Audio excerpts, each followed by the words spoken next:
a blinding blue norther, 3 children locked inside a freezing coal mine, and a ruthless boss who claims their lives aren't worth the price of a mule team. Maeve Sterling didn't share their blood, but she rode into a white hell to prove that a mother's protector heart cannot be written off on a corporate ledger. This gripping story reminds us that a community is only as strong as its willingness to save its weakest. Touch that like button, leave a warm comment, share, and subscribe to keep the fire burning. The stagecoach left Cheyenne at 4:30 in the morning, long before the sun had any intention of showing its face. Maeve Sterling sat wedged inside the rattling wooden coach, her knees pressed hard against her carpetbag. Outside, the October wind howled across the Wyoming territory. It wasn't just cold. It was a mean, biting kind of cold that made a person feel small. Biological. A reminder that out here, you were not the largest thing, and certainly not the most important. Her mother had wept into a lace handkerchief back in Boston. Her father had given her 17 different reasons why a 22-year-old woman had no business traveling 3,000 miles to teach school in a frontier quagmire, but staying in her father's house, waiting for life to happen to her instead of chasing it down that had started to feel like a slow disappearance. Maeve Sterling did not intend to disappear. The trouble started on the 4th hour. The coach lurched to a sudden, violent halt. Maeve felt the carriage settle, and then heard the rough thud of the driver's boots hitting the frozen dirt. The straps on the roof snapped loose. Her trunks, one filled with teaching primers, the other with her dresses, were hauled down with the efficient roughness of a man offloading dead freight. Maeve pushed open the coach door. The prairie air hit her like a physical blow, sharp and smelling of distant ice. "What are you doing?" Maeve asked. Her voice was steady. She made sure of it. The driver, a wind-cured man named Cleet, didn't bother to look at her. He dropped her second trunk into the dust. "End of my line, ma'am. Hope Valley is another 11 miles northeast. My ticket says Culloway Junction. And this is it." Maeve looked around. There was no town, no station, just an abandoned wooden platform, a dry creek bed, and a handful of rough-looking drifters lingering by a dilapidated shack. "You can't leave me here," Maeve said, stepping between Cleet and his horses. "I am the new school teacher. There are children waiting." Cleet put his boot on the carriage step. "I've got a contract with the mining company. Lady, I don't have one with you. Someone will be along. It's a used road." With a crack of his whip, the stagecoach rolled away. The dust settled, and the silence of the plains rushed in to fill the void. Maeve stood alone on the platform. She took a deep breath, letting the icy air steady her racing heart. This wasn't a catastrophe. It was a problem, and problems had solutions. She bent down, checked the leather straps on her trunks, and began dragging the smaller one toward the shelter of the overhang. A man doesn't lose his dignity when he's abandoned. He loses it when he stops trying. She wouldn't stop. From the shadows of the broken depot, 3 men slouched out. They wore greasy sheepskin coats and hats pulled low. They didn't look like men who used roads for traveling. They looked like men who waited on them. "Well now," the foremost one said, his teeth yellow in the pale morning light. "What's a pretty thing from the east doing out here with all these fine boxes?" Maeve stopped dragging the trunk. She stood up straight. Her hand slipped into her coat pocket, her fingers wrapping around the cold steel of her small medical shears. It wasn't much of a weapon, but it was what she had. "I am the teacher for Hope Valley," Maeve said, looking the man directly in the eye, "and I suggest you step back." The men laughed. It was a dry, ugly sound. "Teacher, huh? Ain't no schools out here.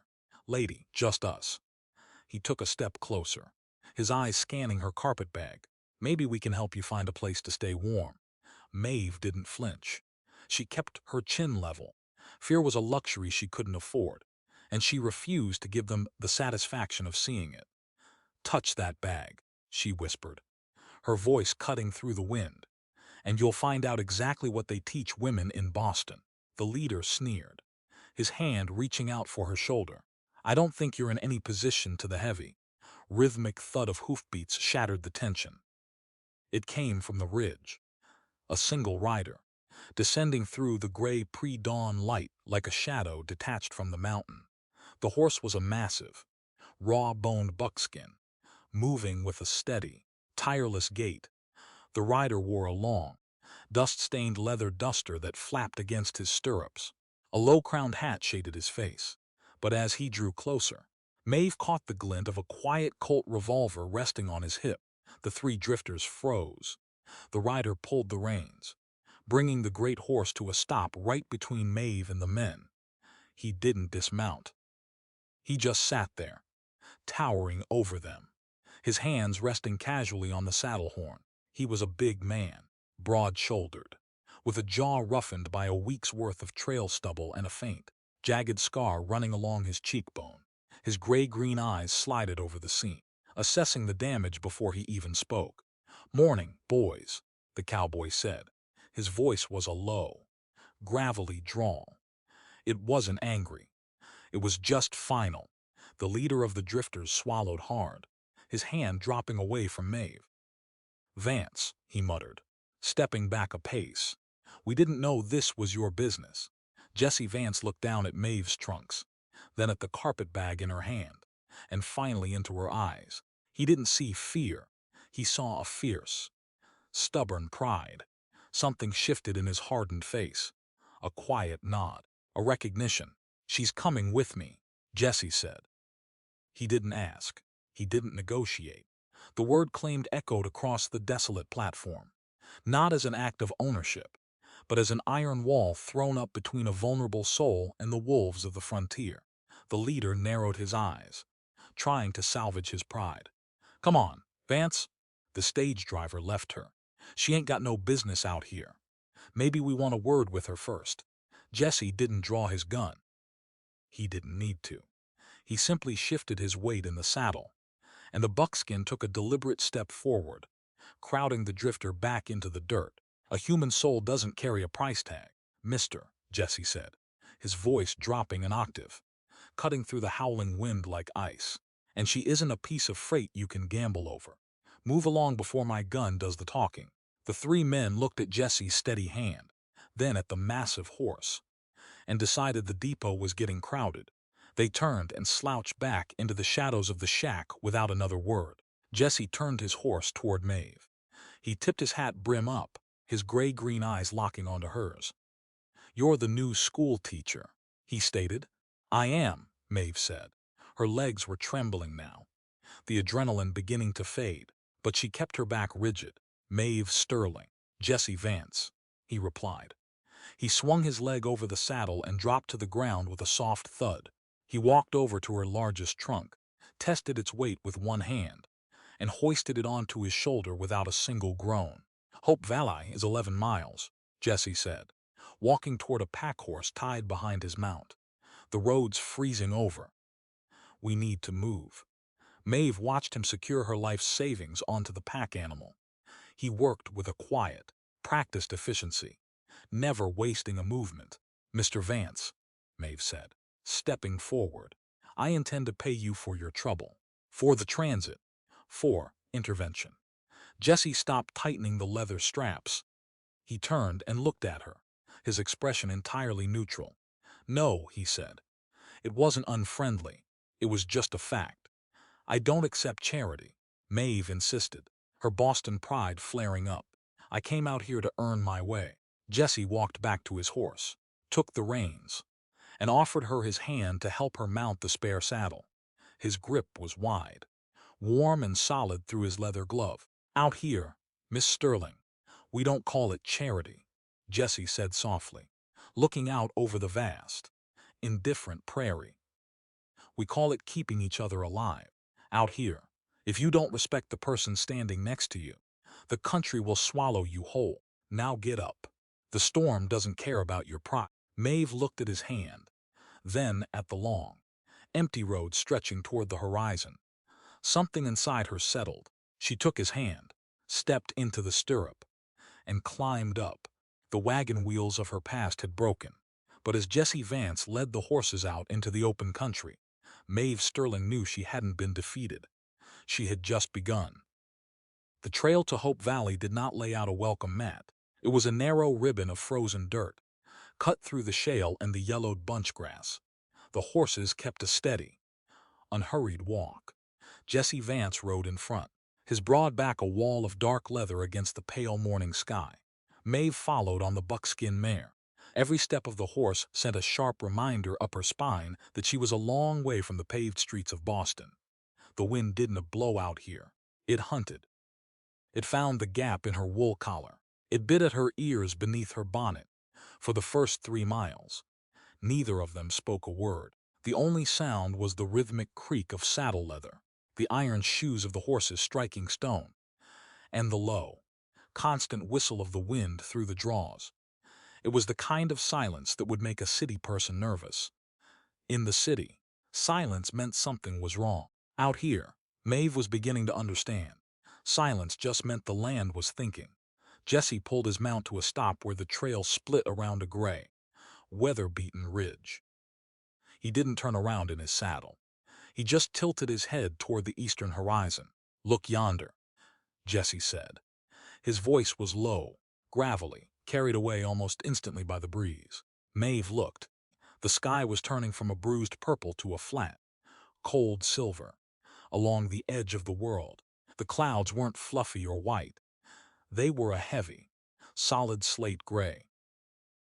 They hung low, resting on the peaks like a roof being lowered over a room. "Clouds," Maeve said, her breath forming a brief white cloud in the air. "More than clouds," Jesse replied. He dismounted, his boots hitting the frozen ground with a solid thud. He walked back to her horse, his eyes never leaving the horizon. "That's a northern blue norther building up. It'll be here by tomorrow evening, maybe sooner. The weather out here don't make bargains, Miss Sterling. It just states its terms." He reached up, checking the cinch on her saddle with a quick, practiced tug of his leather-gloved hand. He didn't ask for permission, but his movements were so deliberate, so free of malice, that Maeve didn't feel her space was violated. It was the work of a man who looked at a horse and a rider as a single machine that needed to keep moving. "We could move faster," Maeve suggested, her fingers stiff inside her gloves. "The horses seem strong." Jesse looked up at her, his gray-green eyes steady beneath the brim of his hat. "Push a horse too hard in the cold, and you ruin their lungs. They breathe in that icy air too fast, and they burn out inside. A broken machine can be patched with iron, but a broken animal is just dead weight. Patience isn't about waiting around, Miss Sterling. It's about knowing the speed of the things you can't control." He walked back to his mount, swung his leg over with an easy, fluid motion, and pointed his horse northeast again. "We keep the walk." Maeve absorbed the words. She took her notebook from her pocket with stiff fingers, scribbling a short note against the pommel of her saddle. Lesson 1. The environment dictates the pace. Force the flesh, and the flesh breaks. She wanted her future students to understand that. Nature wasn't something to be conquered with a loud voice and a whip. It was something to be read, like a primer. By noon, the timber began to change. The open rolling grass gave way to stunted pines and stands of naked quaking aspen, their white bark looking like bone against the gray hills. They stopped near a small, frozen creek to water the animals. Jesse used the heel of his boot to break the thin crust of ice near the edge, allowing the horses to reach the dark water beneath. He reached into his saddlebag and pulled out a small piece of dried venison wrapped in a grease-stained cloth. He broke it cleanly in half and held one piece out to her. "Hard tack and deer," Jesse said. "Ain't Boston tea, but it keeps the blood moving."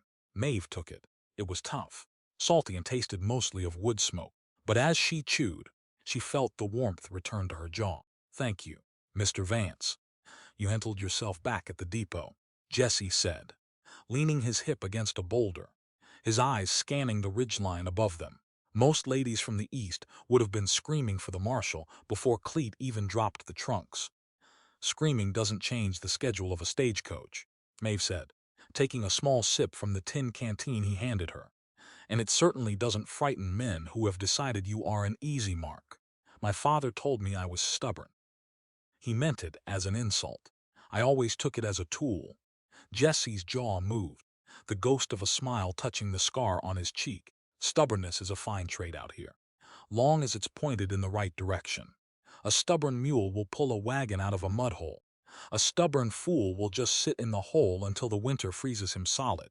He stood up, brushing the crumbs from his leather duster. The folks in Hope Valley, they ain't bad people, Miss Sterling, but they're tired. The mining company owns the ground, the store, and the air they breathe. When people are that tired, they don't have much room left for trust. They're going to look at you and see someone who's going to leave the minute the first hard freeze hits. I don't intend to leave, Maeve said, her voice dropping into that quiet register of absolute certainty. Words are cheap out here, Jesse said, untying his horse. The wind takes them before they hit the grass. They'll judge you by what you do when the stovepipe fails or when the woodpile runs low. That's the only currency that buys respect in the territory. He climbed back into the saddle. Maeve followed his lead, her muscles aching from the unfamiliar hours in the stirrups. But she didn't complain. She gripped the reins, her mind already working on how she would address the townspeople. Jesse Vance was right. Respect wasn't given because of a piece of paper from a teaching college in Boston. It had to be built, log by log, choice by choice. As the sun began its quick, steep descent behind the western peaks, the valley opened up below them. Hope Valley wasn't much to look at. From the ridge, it looked like a handful of gray gravel thrown into a ditch. A dozen low, unpainted wooden buildings lined a single, muddy lane. At the far end, the black, skeletal structure of the Vance mining gallows frame towered over everything, puffing a thin, greasy plume of coal smoke into the cold air. But Maeve's eyes didn't linger on the mine. She looked at the small, square shack sitting alone on the northern slope, set back from the main street. The roof listed slightly to the left. One of the small glass windows was completely boarded over with rough pine timber.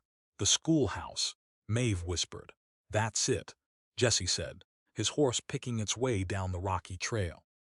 Silas Vance built it 5 years back when he wanted to entice family men to work the shafts. He hasn't put a dime into it since. He figures a kid who's learning to read is a kid who's thinking about leaving the mine. And Silas don't like people leaving his employment. Maeve stared at the small, lonely building in the twilight. The door needed paint, and the step was split right down the center. But as the wind whistled through the valley, she felt a strange, sudden surge of purpose. Good, she thought. Something to do. Something real. They rode into the edge of the settlement just as the lamps were being lit in the boarding house. A few miners, their faces blackened with coal dust, stood on the plank sidewalk, watching them pass with heavy, incurious eyes. Jesse didn't look at them, and they didn't look at him. There was a history here, Maeve realized. A deep, silent current of old grievances that ran beneath the dirt of this town. Jesse stopped his horse in front of a 2-story building with weathered white paint peeling from the eaves. A hand-painted sign read, Mrs. Alderman's boarding house. This is where you rest, Jesse said, dismounting and reaching up to guide her down. Her feet hit the ground, and for a second, her knees threatened to buckle from the hours of riding. Jesse caught her elbow, his grip steady and solid, holding her up until her legs remembered how to carry her weight. He didn't make a production of it. He just let go when she stood firm. I'll bring your trunks up to the porch, Jesse said, turning back to the pack horse. Mrs. Alderman's got a good stove, and she don't tolerate foolishness. You'll be safe here. Thank you, Mr. Vance, Maeve said, her voice thick with exhaustion. For everything. Jesse paused, his hand on the leather strap of her trunk. He looked at her through the gloom, his face shadowed by his hat. Don't thank me yet, Miss Sterling. The easy part, it's over. Tomorrow, you have to meet the town. He turned back to his work, and Maeve walked up the split wooden steps of her new home, the sound of his boots on the gravel staying with her long after she reached the door. The parlor of Mrs. Alderman's boarding house smelled of boiled cabbage, salt pork, and old kerosene. It was a functional room, clean but stripped of anything that might be called decorative. Mrs. Alderman herself was a broad, square-jawed woman of 60 who looked like she had been carved out of the same granite as the mountains outside.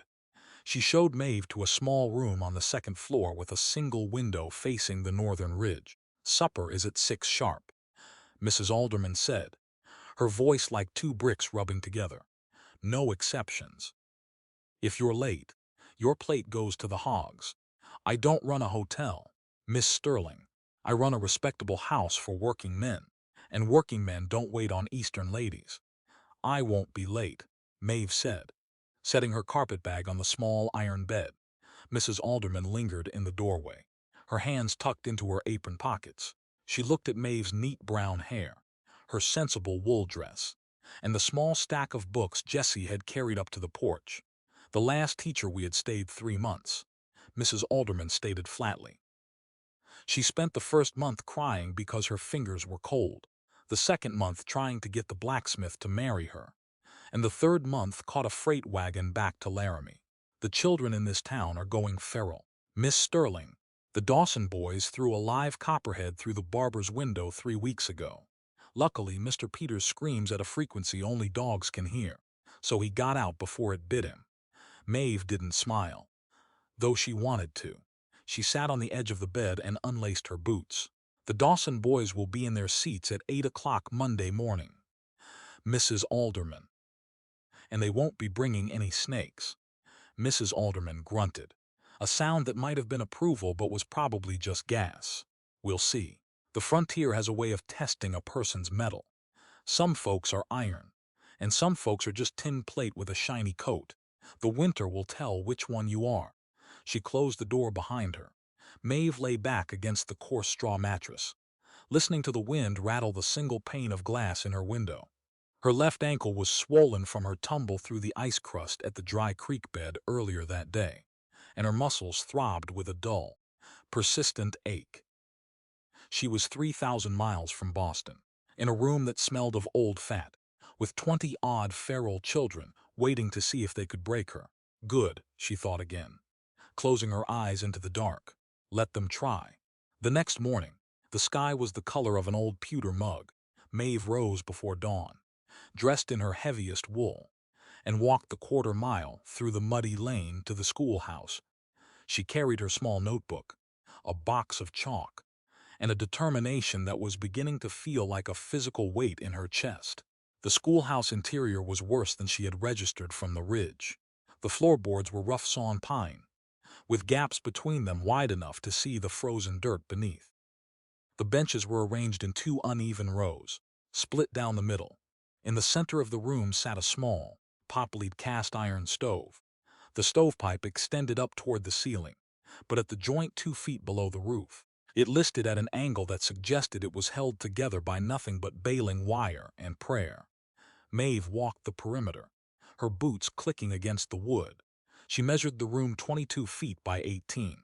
It could hold 30 children if the benches were properly configured. The blackboard was just a long pine plank painted over with black zinc paint. It was pitted and scratched, but it would hold chalk. On the eastern windowsill, 8 dead wasps lay frozen in a neat row, the joints completely shot. A voice said from the doorway. Maeve turned around. Jesse Vance stood in the open entrance, his duster coat dusted with a fine layer of frost. He carried a leather toolbox in one hand and a length of new iron pipe over his shoulder.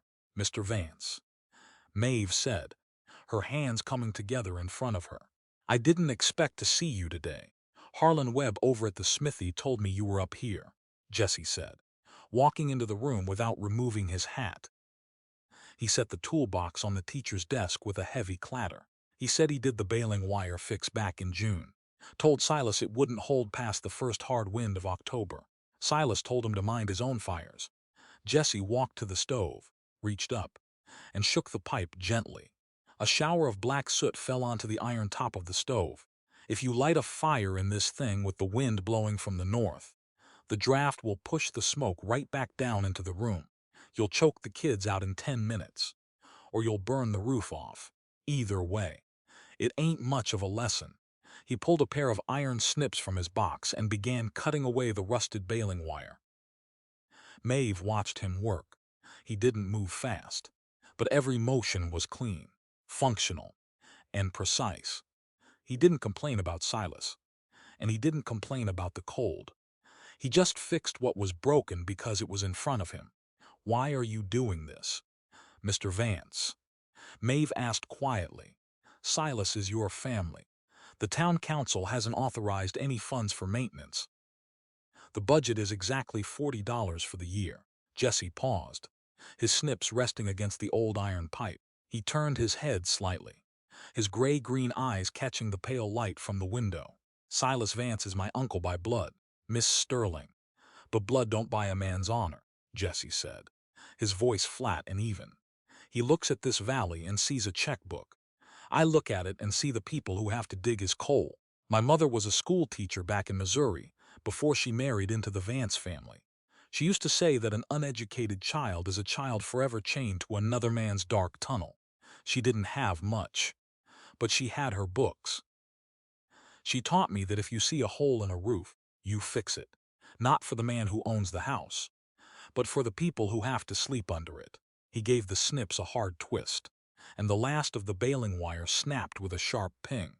"A child has a right to walk in the light, Miss Sterling," Jesse continued, his voice dropping into that rhythmic, low cadence, "even if their father spends his days in the dark. That's why I'm here, not for Silas, and not for $40. Maeve felt the words land in the room, heavy and solid as the iron stove. She stepped closer, reaching into her pocket and pulling out her small notebook. "Then let me assist you. I can hold the pipe steady while you secure the collar." Jesse looked at her small, clean hands, then at her face. He nodded once. "Grab it near the middle joint. Keep it level. If it tips, the soot's going to find your dress. Dresses can be washed." "Mr. Vance," Maeve said, her fingers wrapping around the cold iron. "Ignorance is much harder to scrub out." They worked together for 40 minutes. Maeve's arms ached from holding the heavy metal pipe above her head, and her face was smudged with black grease by the time Jesse tightened the final iron collar. But when he stepped back and shook the pipe, it didn't budge an inch. It stood straight, solid and true. "That'll hold through the winter," Jesse said, wiping his wrenches with a greasy rag. "Webb's got a load of split pine coming up by Friday. A ranch hand named Koopy will drop it by the north wall. Don't let the boys use it for kindling all at once. You need to conserve it for January." "I understand," Maeve said, using her handkerchief to wipe a smudge of soot from her wrist.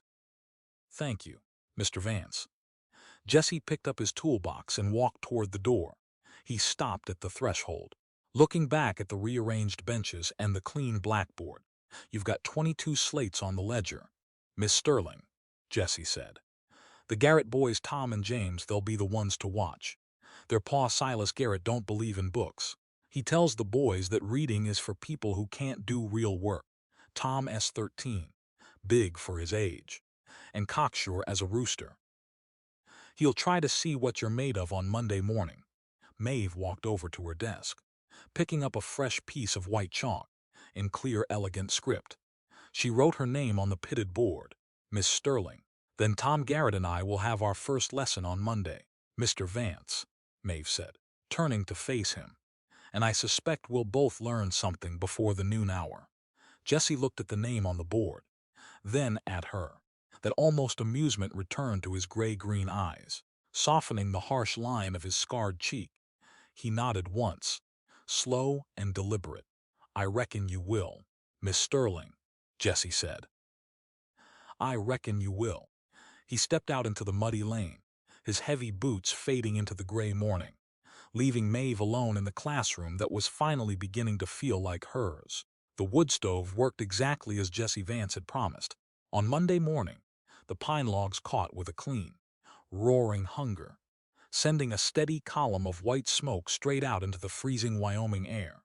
Inside the small classroom, the heat pushed the dark chill back into the corners of the room. It smelled of wood pitch, hot iron, and the sharp, clean scent of fresh chalk. Maeve stood by the desk. She wore her dark blue wool dress, her hair pinned back in a neat, tight crown. She didn't look like the woman who had been shivering on an abandoned platform 3 days prior. She looked like an anchor. At 10 minutes to 8, the door flew open. The children came in ones and twos, their heavy boots clattering against the rough pine floorboards. They were a ragged bunch. Most wore oversized coats mended with different colors of thread, their faces smudged with soot or prairie dust. They carried an air of suspicion, moving slowly, their eyes darting from the fresh name on the blackboard to the small woman standing beside it. 22 in total. They ranged from 6-year-olds with running noses to teenagers whose shoulders had already begun to broaden from working the timber lines. Near the back row, a large boy stepped through the threshold. He didn't take off his hat. He had a hard, square jaw and the heavy, slouched posture of someone who spent his mornings hauling water or stacking lumber. This was Tom Garrett. Behind him came his younger brother, James, a slim boy of 9 who looked at the floor as if he expected it to drop out from under him. Tom didn't look at Maeve. He walked straight to the last bench, threw his slate down with a loud, deliberate clack, and slouched so low his chin nearly touched his collar. Maeve let the room settle. She didn't speak until the clock on her desk struck 8. The silence that followed was thin, nervous, and waiting to break. "Good morning," Maeve said. Her voice wasn't loud, but it carried the crisp, even cadence of the Boston coast. "My name is Miss Sterling.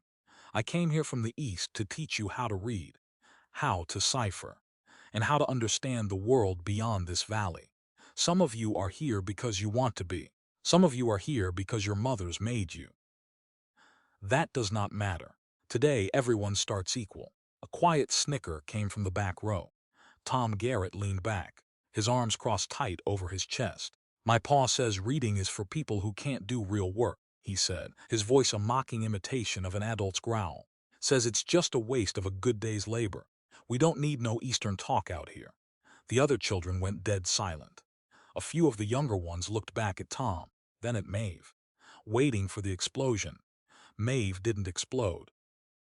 She didn't raise her voice, and she didn't pick up the wooden ruler on her desk. Instead, she walked down the narrow aisle between the benches until she was standing right in front of Tom's desk. "Your father signed your enrollment form, Tom," Maeve said, her gray eyes holding his with absolute steadiness. "I saw the signature. It was written with great care. A man doesn't take that kind of care with something he thinks is useless." Tom's jaw tightened.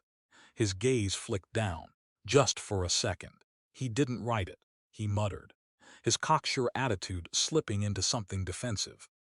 "He had my ma do it. He don't know the letters." The truth came out, raw and heavy, in the middle of the quiet room. Tom wasn't angry because he hated books. He was angry because his father was trapped in the dark, and he thought the darkness was his only inheritance. Maeve reached down, took a small, clean primer from her bag, and set it gently on the rough wood in front of him. "An uneducated child is a child forever chained to another man's dark tunnel, Tom," Maeve said, her voice dropping into a rhythmic, conversational cadence that echoed the words Jesse Vance had spoken. "Learning isn't a luxury for the wealthy. It is your birthright to walk in the light. Without these letters, the mining company will always tell you what your labor is worth, and you will never have the words to tell them they are wrong. Knowledge is the only thing a tyrant cannot take from you." She looked around the room, ensuring every child met her gaze. "If you cannot read the contract you sign, you are not a free worker. You are property. I am not here to teach you how to look pretty. I am here to give you the tools to be free." She turned back to Tom. "Open the book, Tom. Let's see what you can do." Tom stared at the small cloth cover for a long moment. His fingers, stained with coal oil and dirt, twitched, slowly, deliberately. He reached out and flipped the first page. He didn't say yes, and he didn't apologize. But the alignment of the room had changed. The first timber of trust had been notched into place. The rest of the morning passed in a blur of slates and scratches. Maeve moved from bench to bench, group by group. She didn't segregate the older ones from the younger ones. Instead, she had the older children help the 6-year-olds with their letters. A community survives out here because the strong lift the weak. She told them as Billy Dawson helped a younger girl trace the letter A on her slate. If you keep your knowledge to yourself, it rots. Share it, and the whole valley gets stronger. By 4 in the afternoon, the children were gone, their boots echoing down the muddy lane. Maeve sat at her desk, her fingers gray with chalk dust, grading the practice slates. Her body was exhausted, her swollen ankle throbbing with a dull heat, but her mind was perfectly clear. The door creaked open. Jesse Vance walked in, carrying a small sack of grain and a tin lantern oil can. He set them by the back wall near the woodpile. He didn't ask how the day went. He just looked at the blackboard, then at the neat rows of benches, and finally at her. Tom Garrett didn't run out, Jesse noted, leaning his hip against the back stove rail. He stayed through the final lesson, Maeve said, setting her pen down. He wants to learn, Mr. Vance. He's just terrified of being humiliated for what he doesn't know. Most folks are, Jesse said, pulling 2 tin mugs from his duster pocket and setting them on her desk. He produced a flask of black coffee, pouring the steaming liquid until the room smelled of roasted chicory. Silas Vance sent 2 of his foremen down to the saloon at noon. They were telling the men that any boy who misses a shift at the breaker line for school won't have a job come winter. Silas don't want them getting ideas about equity. Maeve took the tin mug, her hands absorbing the deep, stinging warmth. He cannot stop them from coming, Mr. Vance. The law allows for a schoolmaster in this territory. The law is a long way off. Miss Sterling, Jesse said, his gray-green eyes turning toward the window where the sky was already thickening into a heavy, dark gray. Out here, the man with the payroll is usually the man who writes the law. But you gave them something today they didn't have yesterday. You gave them a reason to look up. They sat in the dimming light of the schoolhouse, the wood stove clicking as it began to cool. They didn't speak of Boston, and they didn't speak of the road. They just shared the quiet space of 2 people who had looked at a broken thing, decided it was worth fixing, and stayed to do the work. The Blue Norther arrived on Wednesday afternoon with the sudden, terrifying speed of a runaway freight train.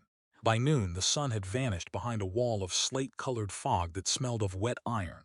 By 2, the temperatures had plummeted 15 degrees in less than an hour. Maeve stood by the schoolhouse window, watching the first flakes hit the glass. They weren't soft or fluffy. They were small, hard pellets of ice that rattled against the pane like birdshot. "Pack your bags," Maeve said, her voice cutting through the scratch of slates. "Go straight home. Do not take the creek path. Stay on the main ridge lane where the timber provides a windbreak." The children didn't argue. They knew the signs. They bundled into their thin coats, tying wool rags around their faces until only their eyes were visible. Tom Garrett waited until the younger children had cleared the door, his hand resting on his younger brother's shoulder. "Go on, Tom," Maeve said, walking to the stove to bank the coals so the fire wouldn't burn out the building through the night. "Keep James close." "Yes, ma'am," Tom said. He paused at the door, his eyes scanning the gathering white gloom outside. "You ought to get to Mrs. Alderman's fast, Miss Sterling. When the ridge loses its outline, a person can lose their direction in 20 paces. I'll be right behind you," she promised. But she wasn't. Maeve stayed to ensure the window shutters were barred and the draft line on the stovepipe was secured. By the time she stepped out onto the porch, the world had been completely erased. The wind didn't just blow, it roared, a deafening, continuous scream that filled the Thung Lung. The white snow moved sideways in thick, blinding sheets. The boarding house, barely 3 blocks away, was entirely gone from sight. Maeve pulled her wool scarf over her nose, took 3 steps off the porch, and felt the frozen mud vanish under her boots. She kept her chin down, counting her paces by the tilt of the ground. 10, 20, 30. The cold was a living thing. It worked through her wool coat, freezing the sweat on her skin until her ribs ached with every breath. Her gloved fingers lost all sensation. She stumbled into a drift, her knee sinking into 2 feet of fresh, powdery white. When she pulled herself up, she realized she couldn't feel the slope anymore. The land had gone flat, featureless, and completely indifferent. Panic, cold and sharp, threatened to choke her. She thought of her father's warnings. She thought of the frozen field at the junction. Suddenly, a massive, dark shape materialized out of the white wall. It was the buckskin horse, its chest frosted with ice, its eyes blinking against the wind. Jesse Vance was on foot, leading the animal by its bridle, his duster jacket frozen stiff as iron. He didn't yell. He didn't make a fuss. He simply grabbed her by the arm, his grip breaking through the ice on her sleeve, and hauled her up against the horse's flank.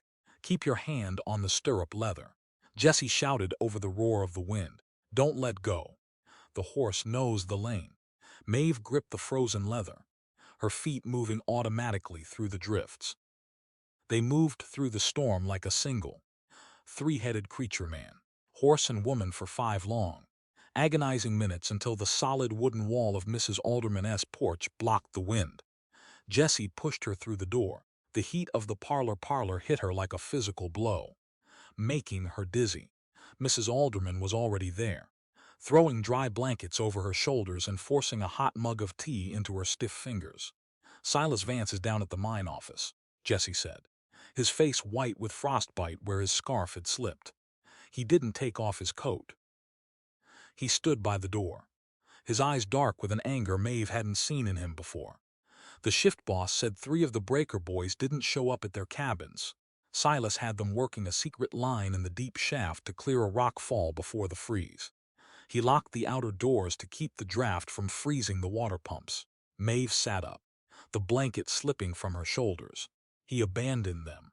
Inside. He says they're safe enough under the timbers," Jesse said, his hand dropping to the iron latch of the door. "But that shaft hasn't been checked for gas since August. If the ventilation pipe freezes over, they won't wake up by morning.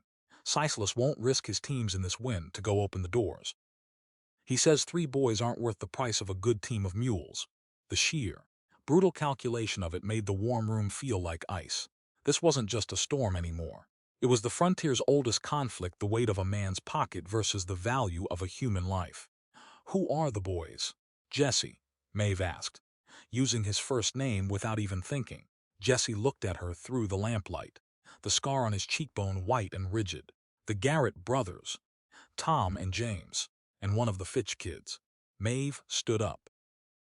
Her legs shook, and her swollen ankle screamed in protest. But she reached for her frozen coat on the hook. "They were in my classroom 3 hours ago. They are my responsibility.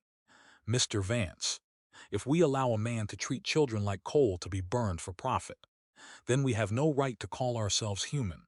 Jesse looked at her. He saw the small frame, the shivering shoulders, and the iron certainty in her eyes. He didn't tell her to stay. He didn't tell her she was a woman and therefore fragile. He treated her like an equal partner in a fight that belonged to both of them. "The buckskin can carry 2 if we stay behind the timber line," Jesse said, his voice dropping into that steady, rhythmic cadence. "But we only get 1 chance at the shaft doors. If the ice has sealed the latch, we'll need to break it with the sledge." "Then let's get the sledge," Maeve said, tying her scarf tight. Mrs. Alderman didn't try to stop them. She simply walked to the kitchen, fetched a small bottle of medicinal brandy and a bundle of clean rags, and thrust them into Maeve's pockets. "Don't you die out there, girl. I've got $40 of town money that says you're going to teach those children how to read by spring." They stepped back out into the white roar. The door slammed shut behind them, and the blizzard swallowed them whole as they rode east toward the dark, skeletal frame of the Vance mine, chasing 3 souls that the world had decided weren't worth the saving. The wind at the mine mouth did not sound like wind anymore. It sounded like the iron wheels of a locomotive grinding over broken track. Jesse Vance swung down from the buckskin mare, his boots cutting through the heavy crust of a snowdrift beside the air shaft. He didn't lose his footing. He didn't waste a breath. He reached back up into the white blinding fog, his leather-gloved hands wrapping around Maeve Sterling's waist, and lifted her out of the saddle. He set her down behind the massive timber frame of the gallows hoist, where the frozen cedar offered a narrow sliver of calm. Maeve's face was numb, Her wool scarf was frozen stiff from her own breath, a hard shell of white ice pressing against her lips. But she didn't sit down. She didn't let the cold take her legs. She watched Jesse pull the heavy iron sledgehammer from the saddle scabbard. The latch is sealed under 2 inches of ridge ice. Jesse shouted, his voice a gravelly roar that barely carried across the 3 feet between them. He pointed the handle of the sledge toward the heavy oak doors of the shaft. The ice locks the iron. If I hit the wood, the timber cracks. If I hit the hinge, the metal gives. Then hit the hinge. Jessie, Maeve cried out. She stepped in close, using her own small frame to shield his flank from the sideways sheets of snow. The children are behind that wood. Every minute we spend out here is a minute they spend breathing the damp. Jesse didn't nod. He didn't make a speech. He lifted the sledge, his shoulders bunching beneath the frozen leather of his duster jacket, and brought it down. Crack! The sound of iron striking frozen iron split the roar of the storm like a rifle shot. A shower of white ice chips sprayed into the gray dark. He swung again. Thud! The heavy oak door groaned. The baling wire seals Silas Vance Foreman had twisted around the lock, snapping like dry pine twigs. With a hard, boots-planted heave, Jesse threw his weight against the wood. The door swung inward into the black mouth of the shaft. A gust of warm, foul air rushing out into the freezing night. It smelled of old sulfur, wet shale, and the bitter copper tang of coal grease. Maeve didn't wait for him to lead. She pulled the tin lantern from her coat pocket, struck a dry match against her thumbnail, and protected the small yellow flame with her palm until the wick caught. She stepped past the threshold into the dark, her boots sliding on the wet, slippery coal slack of the tunnel floor. "Tom," Maeve called out, her voice echoing down the narrow timbered shaft. "James, Billy." The silence of the mine was different from the silence of the prairie. It was heavy, thick. It felt like a weight pressing down on the crown of a person's head. "Over here," a small voice whispered from the gloom. Near the third timber support, huddled together on a pile of damp burlap ore sacks, sat the 3 boys. Tom Garrett was in the middle, his large arms wrapped tight around his 9-year-old brother. James, Billy Fitch, was squeezed against Tom's side, his small face gray with coal dust and shivering so hard his teeth clicked like marbles in a pocket. They looked like small birds caught in a cellar. James was weeping quietly, his tears leaving clean white streaks down his blackened cheeks. But Tom wasn't weeping. His eyes were wide, staring into the dark with the fierce, desperate defiance of a creature that had resolved to die without making a sound. Maeve dropped to her knees in the wet muck beside them, throwing her dry blankets over their shivering shoulders. She reached into her coat pocket, pulled out the small flask of medicinal brandy Mrs. Alderman had given her, and held it to Billy Fitch's blue lips. "Drink it, Billy," Maeve said, her voice dropping into that crisp, rhythmic Boston cadence that sounded like an anchor hitting a wooden wharf.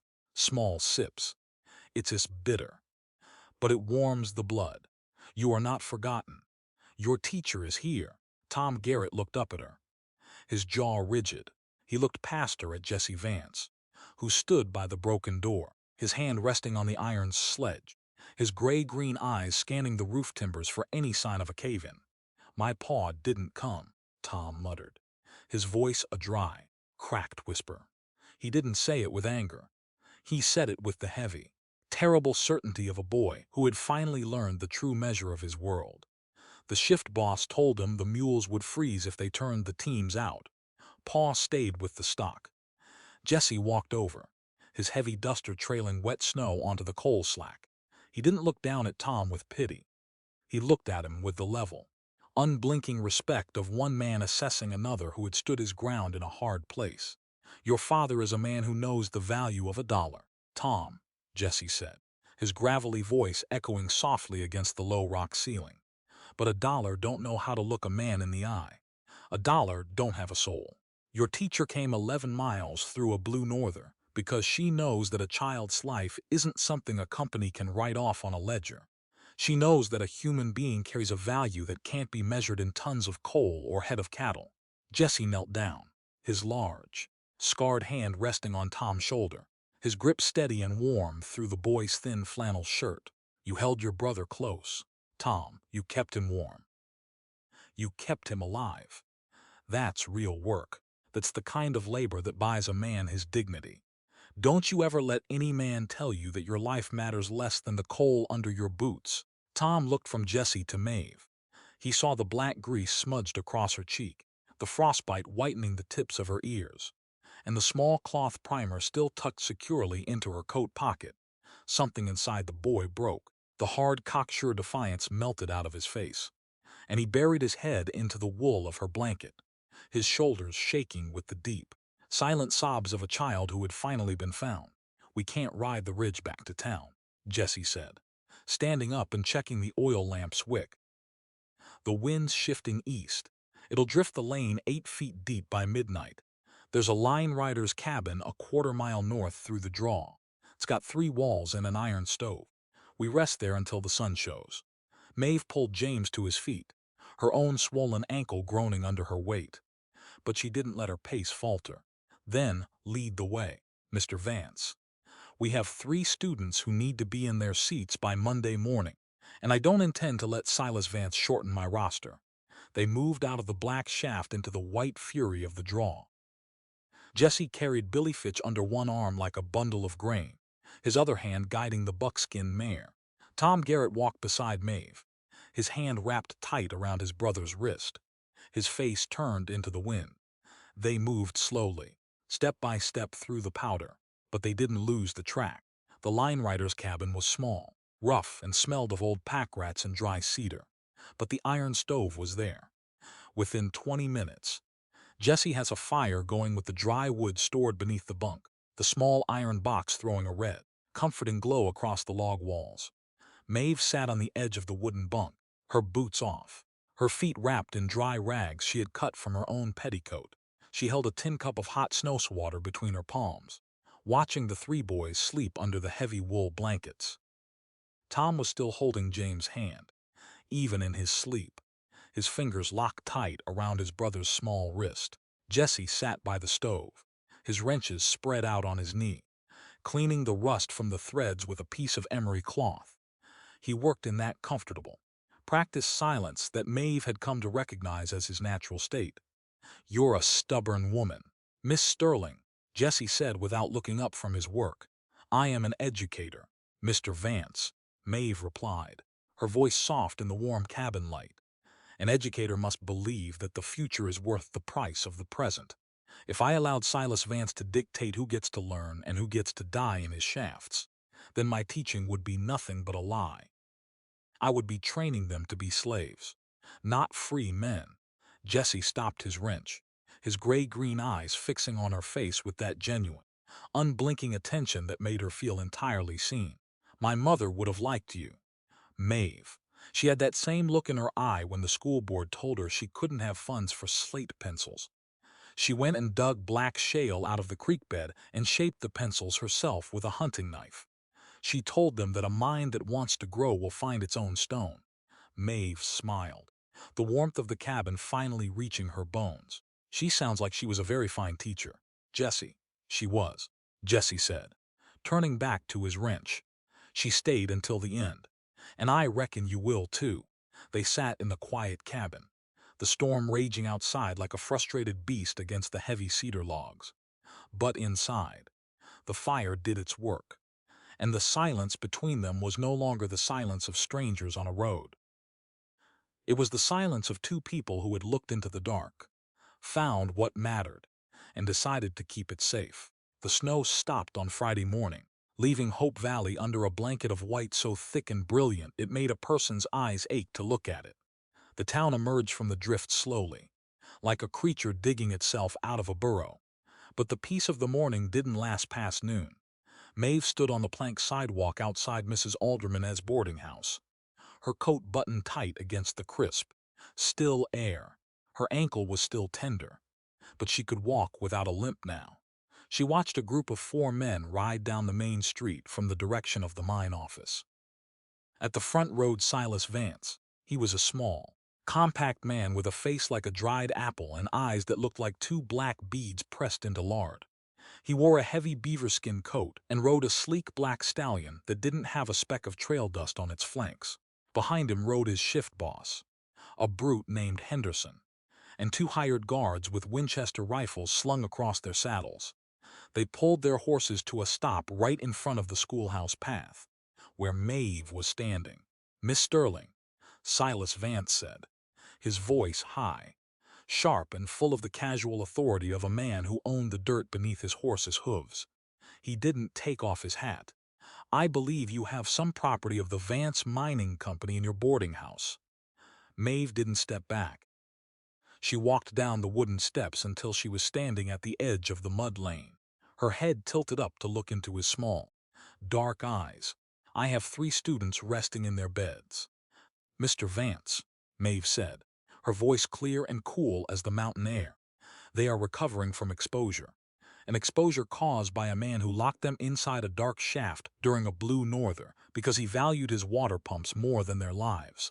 Silas snorted, his black stallion shifting its weight in the slush. "Those boys have a labor contract with the company, lady. Their fathers owe the company store for their winter flour and their coal oil.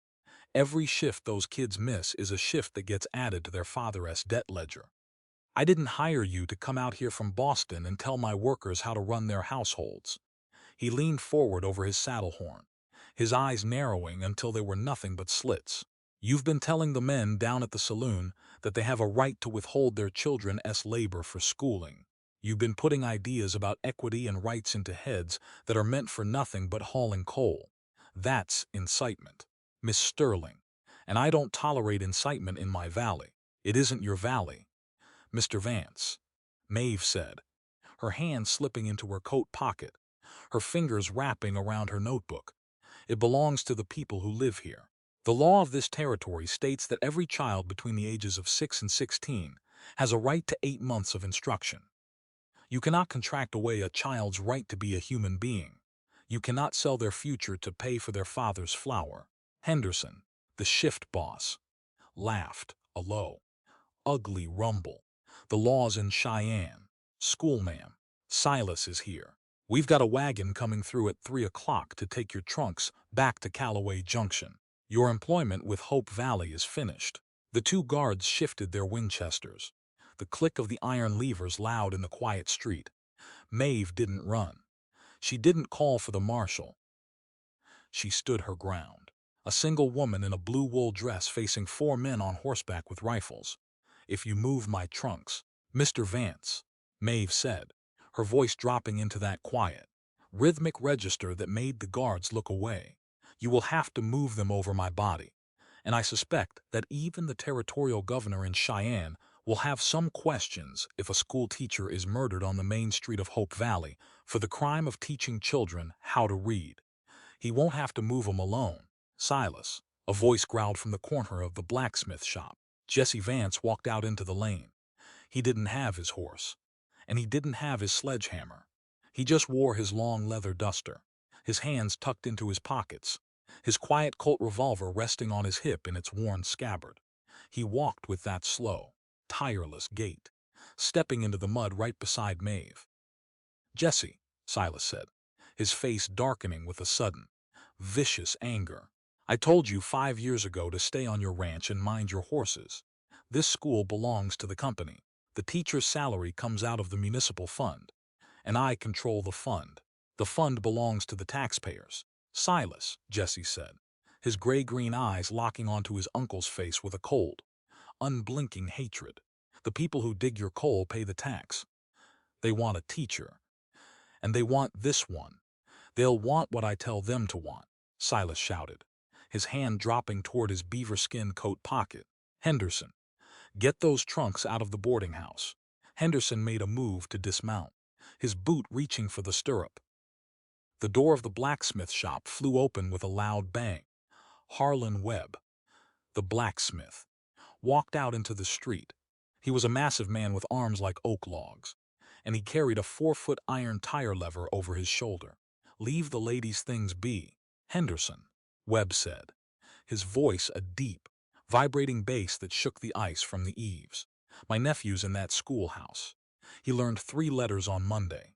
If you move that teacher, you're going to have to find someone else to shoe your mine mules for the winter. And I don't think there's another Smith within 40 miles who wants to work for a man who locks kids in a shaft. Silas Vance stared at the blacksmith. His jaw dropped slightly. Another door opened. Then, another. Silas Garrett, the hard-weathered homesteader who had told his son that reading was useless, walked into the lane. He carried a heavy hickory timber hook, his face dark with a terrible, quiet rage. Behind him came three other Thomall, their clothes stiff with coal grime, holding nothing but their iron pickaxes and coal shovels. They didn't yell, and they didn't make a speech. They just walked into the slush, their boots clicking against the stones, and formed a solid, silent wall of working men right behind Jesse and Maeve. My boys were in that shaft. Silas Garrett said, his voice a low, dangerous hiss that cut through the cold air like a knife. They came home with their toes white from the frost, but they had their primers in their hands. They told me that the teacher told them they had a right to be free men. If you turn that lady out, the fire in the deep shaft goes out today. Not a man among us goes down the hole until Monday morning. We'll see how much your coal is worth when there ain't nobody to dig it.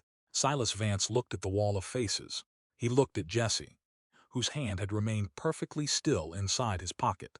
He looked at the Thomall, the men who had spent 20 years taking his orders without a word, now standing in the mud with their pickaxes, their eyes filled with a new, dangerous light, the light of men who had finally found the words to say no. The frontier's verdict had been delivered, not by a judge in a black robe, but by the people who worked the ground. They had learned their first lesson before the schoolhouse doors had even opened for the second week, that a community is only as strong as its willingness to protect its weakest members, and that a man's dignity is worth more than any contract he can sign. Silas Vance's face turned the color of old lard. He pulled the reins of his black stallion, turning the animal around so sharply it slipped in the slush. We'll see what the company lawyers say about this come spring, Silas muttered, his voice shaking with a weak, desperate fury. Henderson, let's go. The four riders moved back up the lane toward the mine office, their horses' hooves throwing up clods of dirty gray snow, leaving the street to the people who had won it. Jesse Vance turned to Maeve, his hat brim tilting up as he looked down at her smudged face. That almost amusement returned to his gray-green eyes, softer now, full of a deep, unspoken pride. You handled that counsel right well, Miss Sterling, Jesse said softly. We handled it, Mr. Vance, Maeve said, her fingers finally relaxing inside her coat pocket. She looked at the Thomall, at Silas Garrett, who was already turning back to his cabin with his timber hook, his back straight and proud. They didn't need me to tell them what they were worth. They just needed someone to stand with them while they said it out loud. She picked up her box of chalk from the steps, her boots firm on the split wooden step that she still intended to fix. Now, if you'll excuse me, I have 22 slates to clean before Monday morning. We have a great deal of work to do, and the winter has only just begun. Jesse watched her open the schoolhouse door, the warm scent of the dry pine wood stove rushing out to greet her, and as the heavy door clicked shut behind her, he knew that the valley would never be dark again. The April thaw did not arrive with a fanfare. It came in quiet, steady increments. The snow on the high northern ridge began to weep, sending thousands of thin, glistening veins of meltwater down through the coulees and across the yellow bunchgrass below. The prairie beneath the white crust emerged battered, mud-choked, and uncertain of its own recovery. But it was rooted. It was still there. Maeve Sterling stood at the schoolhouse window during the noon hour, her hands resting on the raw pine sill. The room behind her was quiet. The children were outside, their laughter echoing off the timber frame as they chased a leather ball across the drying mud of the flats. There were 31 of them now. 9 new slates had been added to the ledger since the day they had faced down Silas Vance in the slush. Word had traveled out past the valley, carried by the freight wagons and the invisible network of homesteaders who talked across the long distances. 3 of the new students were older than Maeve, 16, 17, and a young woman named Ruth who was 18, who walked 4 miles each way from an isolated timber claim just to sit in the back row and devour the grammar primers. Maeve had rearranged the benches twice to make room. She had written a letter to the town council demanding an expansion of the maintenance budget and had received $60 for the coming year. It wasn't enough, but it was a victory. It was evidence of a shift. The heavy door creaked open, and the rhythmic thud of boots told her who it was before she even turned around. Jesse Vance walked in, his duster jacket unbuttoned now that the mountain air carried the faint, sweet scent of wet earth and waking pine. He carried a small leather bundle under his arm. He didn't say hello. He just walked over to the east wall, where the bookshelves he had built for her during the dark days of November held her small Boston library. Brought the Prescott back, Jessie said, setting the thick, calfskin volume on her desk. Maeve turned from the window, a small smile touching her lips. You finished it. Read the third chapter twice, Jessie said, leaning his hip against the corner of her desk, his gray-green eyes settling on her face with that unblinking, comfortable attention. That Spanish fellow, Cortez. He thought he could write the whole history of a people just by burning their books and building his own palaces over their stones. He thought he could erase their names. Many men with power think that way. Jesse, Maeve said, walking over to join him. They do, Jesse agreed, his gravelly voice low and steady in the quiet room. But the stones remember, and the people keep the stories behind their teeth until someone shows them how to put them on a slate. Silas Garrett came by my spread yesterday to help brand the spring colts. He sat on my porch after the work was done and read a full page of the Territory Gazette without missing a single turn of the phrase. He told me he ain't ashamed to look his boys in the eye no more. Maeve felt a warm, sudden tightness in her throat. She reached out, her fingers brushing the worn leather of the Prescott book. He worked hard for that. JC. He came here every Tuesday after hours when the school was empty. He brought a cured ham last month as payment. I didn't want to take it, but I knew I had to. You did right, Jesse said, his hand moving to his pocket, his thumb hooking over his leather belt. A man don't want charity when he's buying his dignity. He wants an honest trade. He gave you meat, and you gave him his name back. That's the only kind of ledger that balances out here. He stood up straight, his large frame blocking the pale spring sunlight from the window. He looked down at her ink-stained fingers, the small smudge of chalk on her sleeve, and the fierce, beautiful certainty that had become the anchor of his world. I didn't just come to bring the book, Maeve, Jesse said. His voice dropped into that rhythmic, conversational cadence, the pauses between his words like the slow, deep breaths of the prairie. Maeve stilled. What did you come for? Jesse, I've been thinking about how to say this, Jesse said, his hand reaching out, his rough, scarred fingers wrapping gently around her wrist, his touch warm and steady through her sleeve. I don't have a fine Boston speech for you. I distrust better speeches.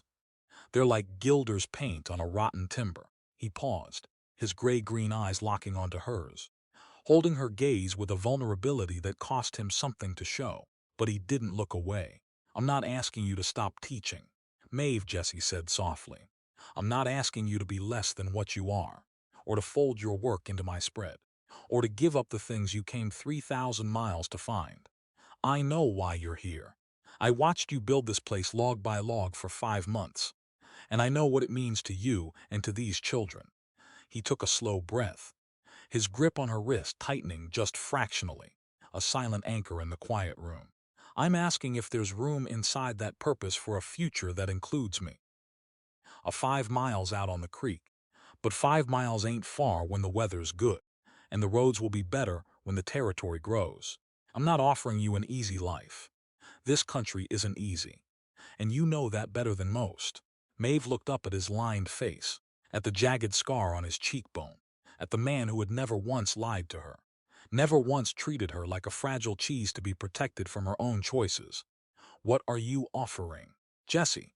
She asked, her voice a whisper, not from hesitation, but from the immense weight of the moment. I'm offering you steady, Jesse said simply. I'm offering you honest. And I am promising you that I will never ask you, 10 years or 20 years from now, to choose between the work you love and the man who loves you. We build something out here that has space for both. A horizon wide enough for two free people. If that's something you'd want. The room went dead quiet, save for the distant, joyous cries of the children out on the flats. Maeve thought of her father's letter. Sitting in her room at the boarding house, 2 pages of elegant, legal arguments telling her she was wasting her mind on an impossible situation. She thought of Mildred Fitch's snide remarks on the sidewalk about a woman's proper place. And then she thought of the kitchen during the blizzard, the silence that didn't need to be filled, the profound, rare peace of existing in the same space with a person who required nothing from you but the truth. I'd want that, Jessie, Maeve said, her voice dropping into that register of absolute, iron certainty, on the terms you described, and with the understanding that if either of those terms changes, we have the conversation that it requires. Jesse's jaw relaxed, a single deep breath of relief passing through his chest. He brought her hand up, his leather glove rough against her knuckles, and pressed it against his cheekbone where the scar ran white. Agreed, Jessie said. And you accept that you'll handle Mildred Fitch yourself? Maeve smiled, a bright bung-no thing that reached her eyes and stayed there. Reluctantly, Mr. Vance, reluctantly. That S fair, Jessie said. He didn't pull her into a dramatic embrace. He just held her hands, his grip warm and solid, making a record of her face in the spring light. They stood together behind the teacher's desk, 2 stubborn people who had looked at a harsh, unforgiving land and decided they were big enough to live in it together on their own terms. The letter from Boston arrived in the 2nd week of May, delivered by Sampson the freighter with his usual booming announcement to the entire main street. Maeve sat at the long dining table in Mrs. Alderman's parlor after the dinner plates had been cleared, the oil lamp throwing a yellow, flickering circle across the white envelope. The handwriting was her father's. Controlled, precise. The letters didn't tilt or stray from the line. They moved across the paper like soldiers under orders. Edward Sterling had not written to her since the morning she had climbed onto the stagecoach in Cheyenne. Maeve slid her silver hairpin under the seal, her breath holding steady in her chest. The letter was 2 pages long. It didn't contain an apology. Her father was a man who viewed apologies as a structural weakness in an argument. But it contained something else. I have received word from certain mercantile associates in the West, Edward Sterling wrote, concerning the recent events at the Vance mining property. They tell me a schoolteacher from Boston stood in the mud and informed an investment syndicate that a child's mind was not a commodity to be depreciated on a balance sheet. They tell me the Thomoff refused to go down the shafts because they preferred the literacy of their sons to the favor of their employer. Maeve turned the page, the heavy parchment crackling in the quiet room. I love you, Maeve, the letter continued, the script turning slightly smaller, as if the words were trying to hide from their own weight, which is why I will not pretend that I understand this territory, or the man you have chosen to marry. But I am an attorney, and I know when a case has been won. You have proven that your mind was not wasted on that valley. You have built an argument that stands on its own stones. I am sending a crate of legal texts, natural philosophy journals, and 10 copies of the new translation of the Iliad for your school library. Do not consider it an endorsement of your living conditions. Consider it a tribute from a defeated opponent who is, despite his better judgment, proud of the victor. Maeve folded the paper carefully, slid it back into her pocket, and looked out the window. The northern ridge was completely green now, the young grass drinking the last of the meltwater under a sky so vast and blue it looked like an ocean with the shore removed. She felt the loss of his approval slip out of her chest, replaced by something heavier and more durable, the quiet grief of a daughter who had had to fight her own blood to become herself, but who knew she had won her freedom without losing her love. He's a stubborn old mule, Mrs. Alderman said from the kitchen doorway, her knitting needles clicking like grasshoppers in the twilight.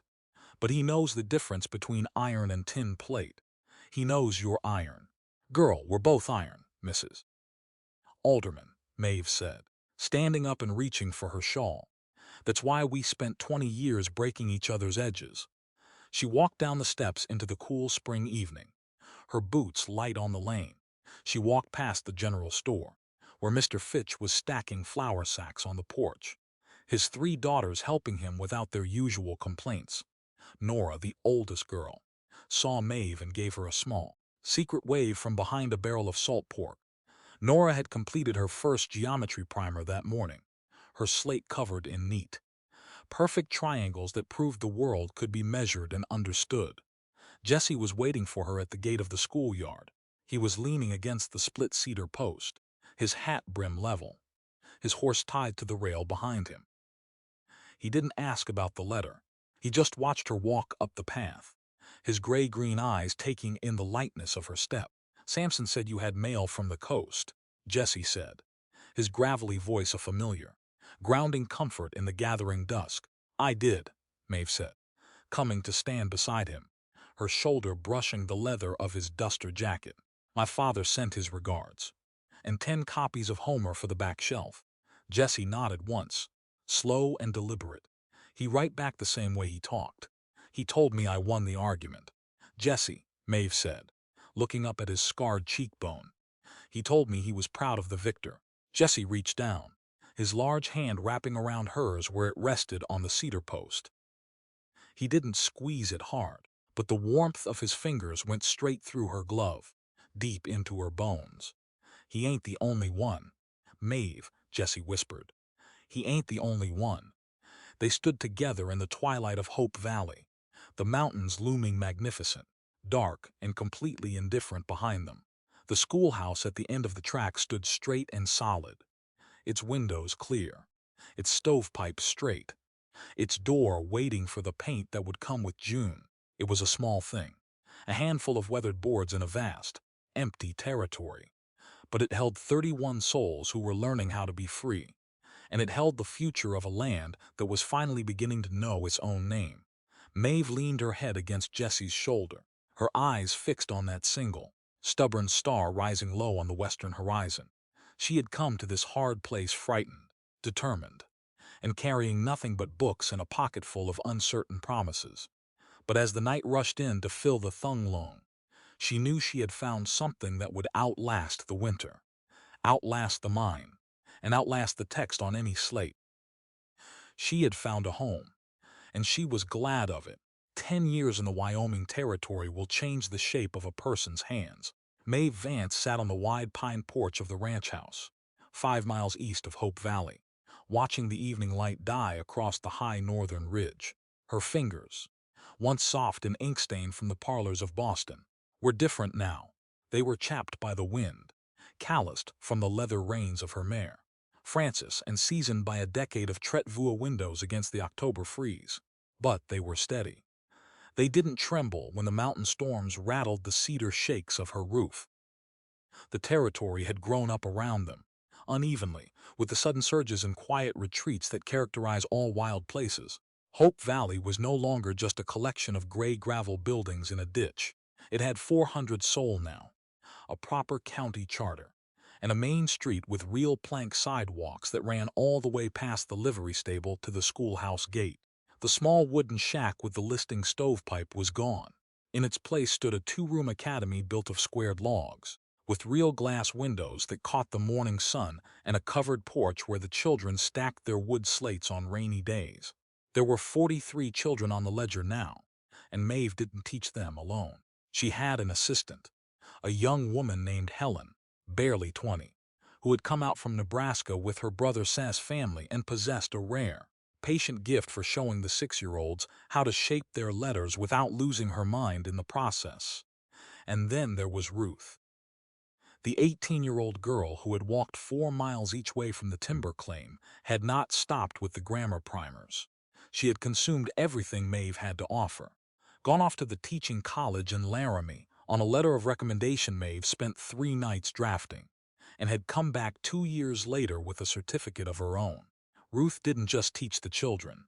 She had started an evening session for adults, out of the back room of Dora Lance Saloon, a space Dora donated every Tuesday and Thursday night, with a strict warning that anyone who brought liquor into the classroom would be barred for life.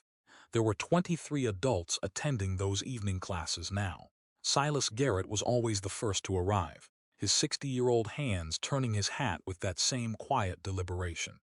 But his eyes were clear, his mind moving through the histories of the territory with the ease of a man who had made up for lost time. "Look at that line," Jesse said, stepping out from the kitchen doorway. He carried 2 tin mugs of black chicory coffee, the steam rising in straight white columns into the crisp, still air. He had changed, too, but only in the way a timber frame changes as it settles into the ground. His shoulders were still a broad wall of dark leather, his jaw rough with trail stubble, and his gray-green eyes perfectly clear beneath the brim of his low hat. The jagged scar on his cheekbone had silvered with the years, but his stride was the same tireless, rhythmic gait that had carried him out of the blizzard to find her. He set one mug on the porch rail beside her, his large hand lingering for a brief second over hers. Not a grand gesture, just the specific, grounding warmth of a person who intended to keep being there. "The colts are settled in the lower pasture," Jesse said, leaning his hip against the post. "The wind's holding from the west. It'd be a clear night for the drive tomorrow." "The children are sleeping?" Maeve asked, taking the cup. "Margaret's dreaming about geometry." "I reckon," Jesse said, the ghost of a smile touching his scar. "She had her slates spread across the kitchen table until 9 o'clock. Nora Fitch, she's 18 now. You know, corresponding with that women's college back east, she told Margaret that a woman who understands triangles can never be cheated by a land agent." The kid took it to heart. Maeve laughed, a low, comfortable sound that belonged to the quiet valley. "Nora's right. An accurate mind is the best shield against a dishonest world. If you can count your own cattle, nobody can sell you a short ledger." "And James?" Maeve asked, her eyes turning toward the small dark window of their son's room. "He's asleep with his boots on again," Jesse said, shaking his head slowly. "Followed me through the north draw all afternoon, asking questions about the dominant grasses and why the deer keep to the timberline when the sun goes low. He's like his mother. He don't just want to look at a thing. He wants to know the reason behind it. That's how a person learns to respect the ground." "Jesse," Maeve said, her fingers warming against the tin mug, "if you don't know the names of the things around you, you are just a stranger passing through. But when you know the grass, and the wind, and why the timber grows where it does, the land stops being an enemy. It becomes a partner." Jesse looked down at her, his eyes dark with that deep, unblinking attention. "You changed this place, Maeve, you know that, right? It ain't just the schoolhouse. It's the way the folks in this valley look at their own lives. They don't look down at their boots no more. We built it together." "Jesse," Maeve said softly, her head tilting back to rest against his duster jacket. "The town did the work. Harlan Webb, Pearl Dawson, Silas Garrett. They were the ones who stayed when it was hard. I just gave them the chalk." "Maybe," Jesse said, taking a slow sip of his coffee. "But you stayed through the norther. That's the timber that held the roof up." They sat in that comfortable, practiced silence that didn't need to be filled, the dark coming down over Hope Valley like a heavy velvet curtain. The stars were coming out now, thousands of them, too many to count, pressing down from a Wyoming sky that had no limits, no boundaries, and no apologies for its own vastness. A single rider moved down the lane from the direction of the town, the rhythmic thud of the horse hooves soft in the damp dirt. It was Tom Garrett. He was 23 now, a large, serious young man with the broad shoulders of his father and the same square, determined jaw. He managed the western section of the Garrett homestead now, 300 head of fine white-faced cattle that he had selected himself. He pulled his horse to a stop by the porch rail, tipping his hat with a quiet, genuine respect. "Miss Maeve." Tom said he still called her Miss Maeve, even though she had been Mrs. Vance for nearly a decade. "Jesse." "Tom," Jesse said, nodding from the post. "You're late on the trail." "Brought the Prescott book back," Tom said, reaching into his saddlebag and pulling out the thick, calfskin volume that had lived on Maeve's shelves since her first winter. He stepped off his horse, walked up the porch steps, and set the book gently on the small table between their chairs. He handled it with the specific, Deliberate care of a man who knew that the words inside were real things that had to be protected. James and I were talking about that third chapter again last night. Tom said, his voice a deep, steady drawl that sounded exactly like the valley itself. About how Cortez thought he could burn the records and make everyone forget where they came from. My boy, little Silas. He has 6 now. Miss Maeve.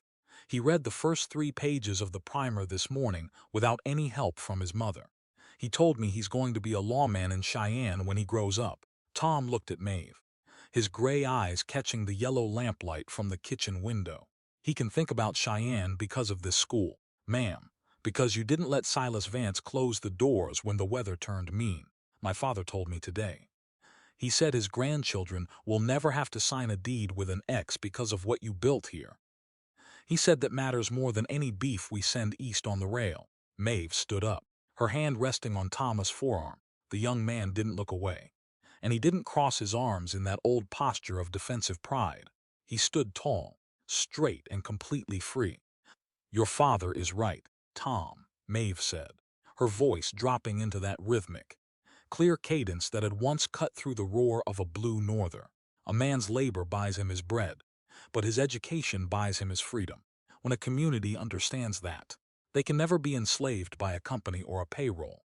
You kept your brother warm in that shaft. Tom, you protected the future. The school belongs to you now. It belongs to little Silas. Tom nodded once, a slow, deep movement of his head that carried the weight of a contract signed internally. We won't let it fall. Ma'am, I've got 3 cords of split cedar coming up for the school woodpile on Friday. Coop's boy is helping me haul it. Thank you, Tom, Maeve said.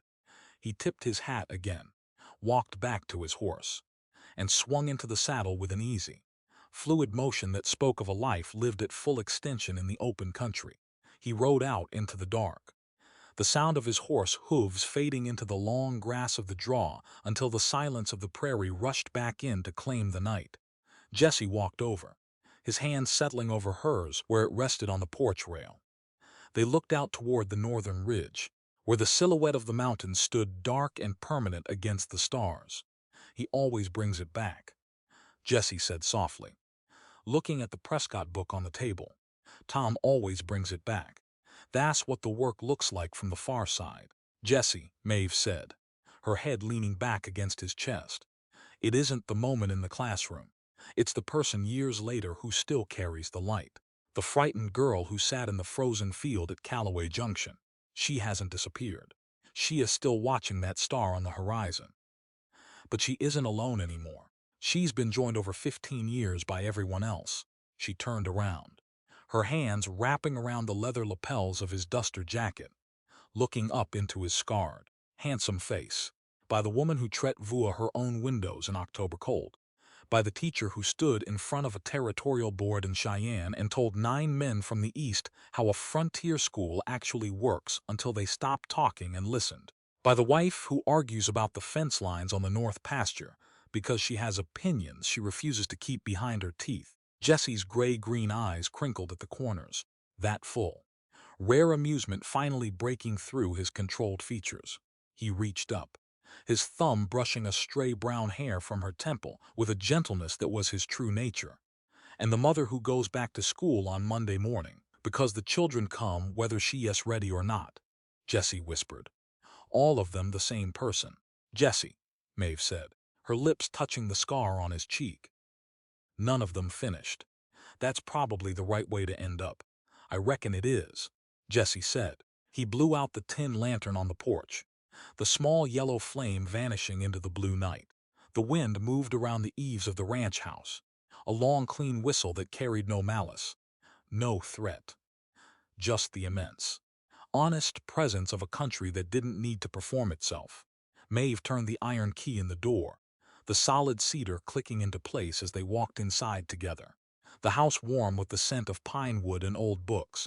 The wagon wheels of her journey had stopped rolling long ago, but the work would begin again tomorrow at 8 o'clock sharp, and she was glad of it. She had always done better with something to do. All dialogue, relationships, and events presented in this fictional narrative are crafted for dramatic storytelling purposes only. The author respects all cultures, beliefs, and individuals, and no offense or misrepresentation is intended through the characters or situations portrayed. That brings us to the final page of Maeve Sterling's long journey, a journey that started with a bone-chilling abandonment at Callaway Junction and found its true, permanent anchor right here in the soil of Hope Valley. As an old writer who has spent decades putting the grit, the storms, and the quiet triumphs of the frontier into words, I sit here by the lamp tonight looking at this story, and I am deeply moved. You see, the history books like to tell us that the West was built by the wealthy syndicates, the iron rails, and the men who owned the payroll. But if you look past the black, skeletal frames of the mine shafts, you'll find that the real foundations of this country were laid by the stubborn, quiet courage of those who refused to let a human soul be treated like a line item on a ledger. When the stagecoach driver dropped Maeve's trunks into the frozen dirt and rolled away, he thought he was leaving a fragile Eastern lady at the mercy of the wolves. He didn't know he was unleashing an unyielding force of nature. Maeve didn't scream, and she didn't pack her bags to run back to the comforts of Boston. She stood her ground because she understood a fundamental truth. A person doesn't lose their dignity when they are abandoned. They only lose it when they stop trying. And how beautifully the universe balanced that freezing ledger by sending her Jesse Vance, a big man with a scarred cheekbone and trail stubble, who didn't offer her a soft, gilded fairy tale, but a wide, solid hand and an honest partnership. Jesse looked at her on that desolate platform and didn't see an easy mark. He saw a fierce, stubborn pride that matched the iron in his own blood. What is the true moral, the enduring value that this story leaves behind for our audience tonight? Think of the sermon Maeve delivered, not from a church pulpit, but in the muddy slush facing Silas Vance and his Winchester-bearing guards. She looked at that powerful mining magnate and reminded him that a child's mind is not a commodity to be depreciated on a balance sheet.